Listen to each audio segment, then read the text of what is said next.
नमस्कार, स्वागत है आप सभी का फिर से एक बार बजाज साइंस सेंटर के इस डिजिटल प्लेटफॉर्म पे। और आज हम डिस्कस करने जा रहे हैं फेजेस ऑफ मून यानी चांद की कलाएं।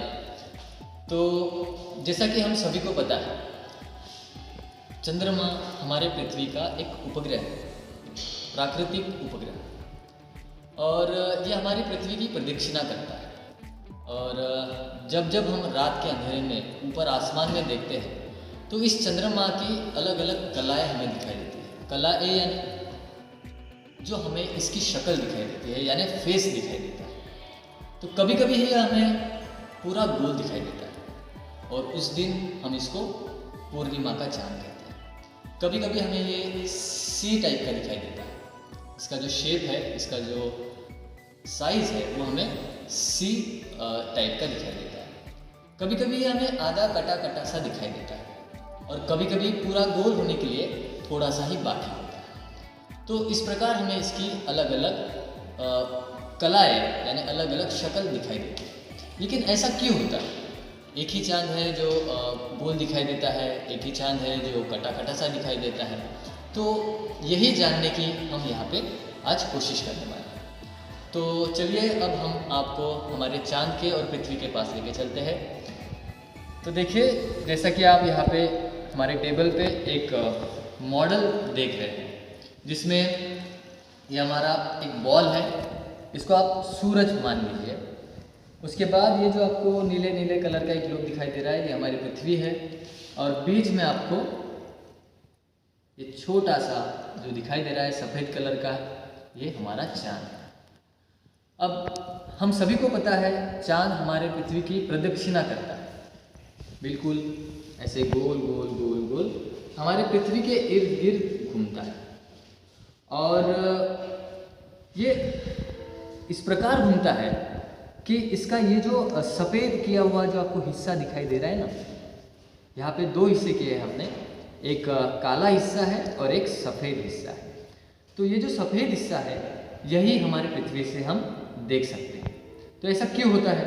क्योंकि इसको एक चक्कर पूरा करने के लिए, हमारे पृथ्वी का एक चक्कर पूरा करने के लिए जितना समय लगता है उतने ही समय में ये खुद के अक्ष पे भी एक चक्कर, एक प्रदक्षिणा जो है वो पूरी करता है।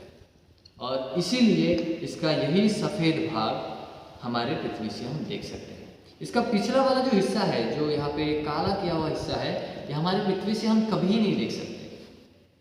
तो यही इसका कारण है।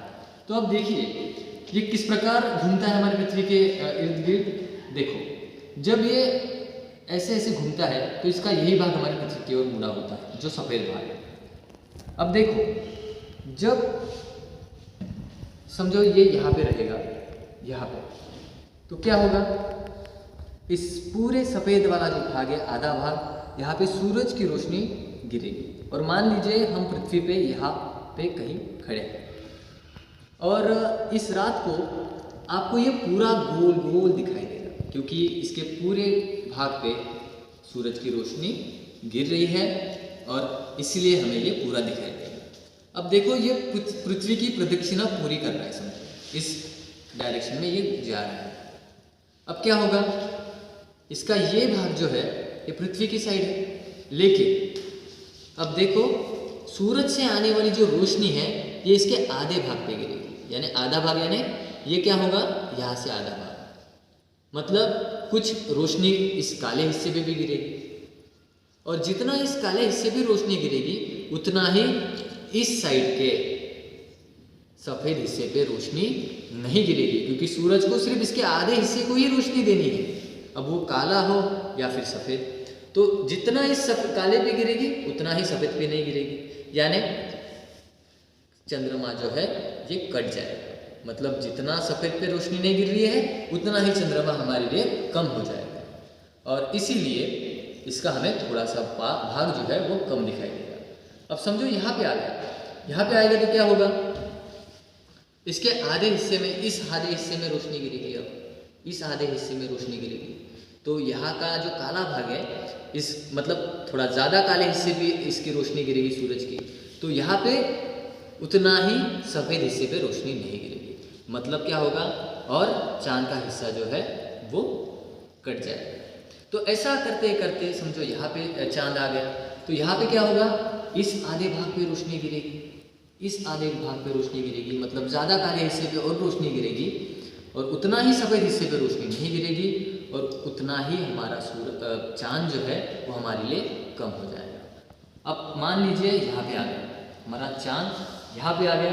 अब क्या होगा, देखो सफ़ेद हिस्सा हमारे पृथ्वी के सामने ही है, हमारे सामने ही है, लेकिन उस पर रोशनी अब नहीं गिर रही है। अब रोशनी कहाँ पे गिर रही है, इसके काले हिस्से, और जो हिस्सा हम इसका देख नहीं सकते। हाँ, आप अगर देखना चाहते हैं तो हमें कहाँ पे जाना पड़ेगा, अंतरिक्ष में जाना पड़ेगा, हम हमारी पृथ्वी से नहीं देख सकते इसको।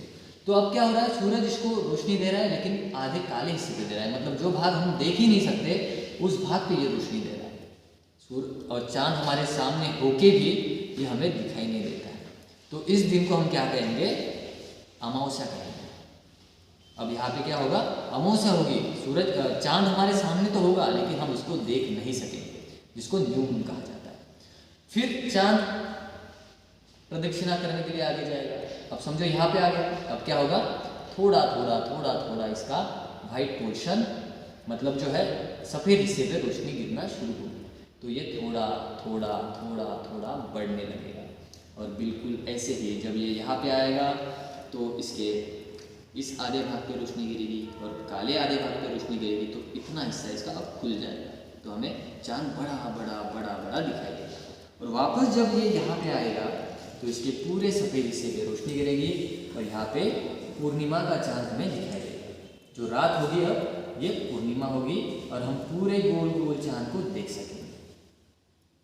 तो बिल्कुल ऐसे ही ये पृथ्वी की प्रदक्षिणा करता है, और इसी के कारण हमें इसकी अलग अलग फेसेस यानी शक्ल दिखाई देती है। तो आशा है आपको ये चांद की जो कलाएं थी ये समझ में आई होगी और पसंद आई होगी। और ऐसे ही कुछ अगर टॉपिक्स है तो आप हमें हमारे कमेंट बॉक्स में बताइए, इस टॉपिक को हम आपके सामने लेके आएंगे। तो thank you so much and have a nice day.